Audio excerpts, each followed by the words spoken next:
Hello mga ka-YouTube! Magandang araw sa ating lahat or magandang gabi.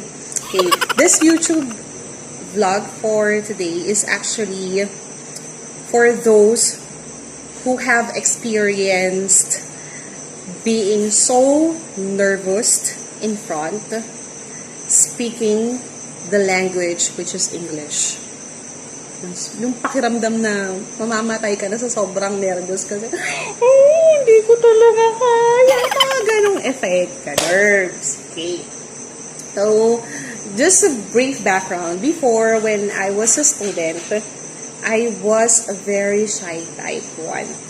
To the extent na hindi talaga ako nagsasalita. So, ang lagi kong award before was most disciplined or most behaved. Talagang hindi talaga ako nagsasalita. However, in my third year high school, or kahit nung first year high school pala ako, my English teachers were the people who usually encouraged me to be more confident to speak English. Pero syempre, when you speak English, kailangan kasi doon, kaakibat doon, may confidence ka. Kasi nga, takot ka. So, kailangan, para silang they are partners, speak the English language, we have to gain confidence. As simple as like that, because you have to face your fear. Okay, so I come up, now, with those experiences, I came up with 3 strategies. What are those 3 strategies? The first one is, exposure. Ano tong exposure nito? Okay, alam nyo to. You have to read. Read. What are you going to say if you don't know much words? Na-experience yun naman na siguro yung mental block ka because you don't know the words you are going to use in expressing your ideas, right? Okay, I have to read. Even the dictionary. I think Merriam Dictionary is such a big help now because it's just within your palm of your hands. Diba? Second is listen. Listen. You can listen to great speakers of the language. Imitate the way how they utter the words and so on. Listen. And the third one is viewing. Viewing. Hindi yung mga lagi na lang Korean dyan ang pinapanood. Kailangan din minsan you have to watch. I personally recommend ANC and Mix because they are in the Philippine English. Okay? ABS-CBN News channel. The way how they express their ideas using the English language. I think we have some spontaneous programs there which you can watch every now and then. For example, Square Off and some travel vlogs, lifestyle programs and so on. Mix, of course, right? Especially the DJs there, you can see the way how they speak and the way how they carry themselves while speaking the language. I personally learned from those stuffs. Okay. And second, experience. You cannot learn to speak the English language if you don't speak it per se. Paano ka matututo? Hindi ka naman nagsasalita ng language. So how do you do it? First is, just like the way, what Sir Joel Amil Hassan Pagirigan once told me when I was in the 3rd year high school. He said, speak to yourself in English most often, especially if you think for the meantime no one is helpful for you because you're shy nga, diba? So you speak with yourself in English. And I think until now, it helps. Minsan na sasalita-salita ako sa sarili, kausap ko yung sarili ko using the language, expressing my ideas. And I think it helped a lot until now. Kaya siguro naging English teacher ako. Diba? Kasi at least doon nai-apply ko na siya. Yeah, speak with yourself in English. Ba, mga kambaliw. Pero gawin mo yun sa kwarto, sa CR, bahala. Huwag naman yung naglalakad kay kausap mo yung sarili mo kausap mo yung sarili mo. Jumay said you have to sira ulo, diba? Okay, so don't do that. Right?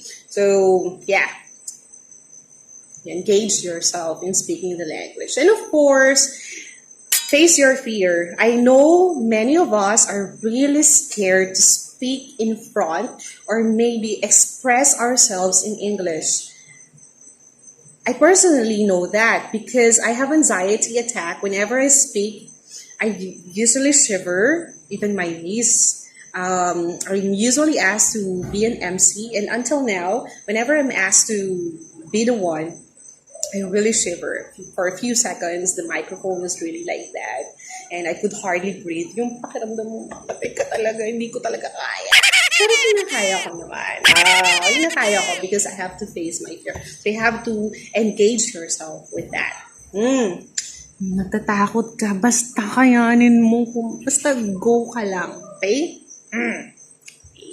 Kahit ninenervyos ka. Basta go, go, go, go, go. Ang sarap kaya ng feeling pag napagtagumpayan mo. And, of course, hindi ito nawawala talaga. Ay, maasa ako kay Lord. Totoo yan kay Wise Guy. I pray hard. Kasi talagang fear ko talaga yung magsalita sa harap. Especially using the English language. Tapos nag-English teacher ako, no? Galing, diba? Ironic. And the third one, of course, it humbles ourselves. Expect mistakes. Why did I include this? Many are scared to express themselves in English because they are afraid to commit mistakes, especially in grammar. They are afraid to be laughed at by people. They are afraid to be embarrassed. Okay? That's what I often tell to my students. Don't be scared. It's okay to commit mistakes. But of course, it's not an excuse not to learn the rules because there might be some misunderstandings. And of course, in the formal communication, especially in writing, you don't commit mistakes because of course you have time to polish it. But in speaking, sometimes it's okay. On my case also, I commit mistakes. Actually, this is my 4th, 5th, 6th, and time already editing because I have some mistakes. Yung he ko, ginawa kong she, that's a lapse. Okay, so we understand. I just laughed a bit, but then I moved on. It humbles me. Diba? It keeps my feet on the ground. Hey, you're an English teacher, but you also commit mistakes sometimes. Okay, nobody's perfect. So that's gaining confidence, not gaining arrogance. Don't be arrogant. Don't be arrogant while using the English language. Okay, so I would like to emphasize once again the use of the Philippine English. It's okay to use the Philippine English. And of course, gaining confidence. Gaining confidence, not arrogance. Alright? Okay, let's review the 3. First is, what's the first? Exposure. Second, experience. Okay. And third, expect mistakes. But of course, you have to expect growth as you develop the use of English, especially your confidence, but not your arrogance. Alright, thank you so much. Don't forget to subscribe. I will be having some more tips on how to use the language. Right? Thank you so much. Have a good day.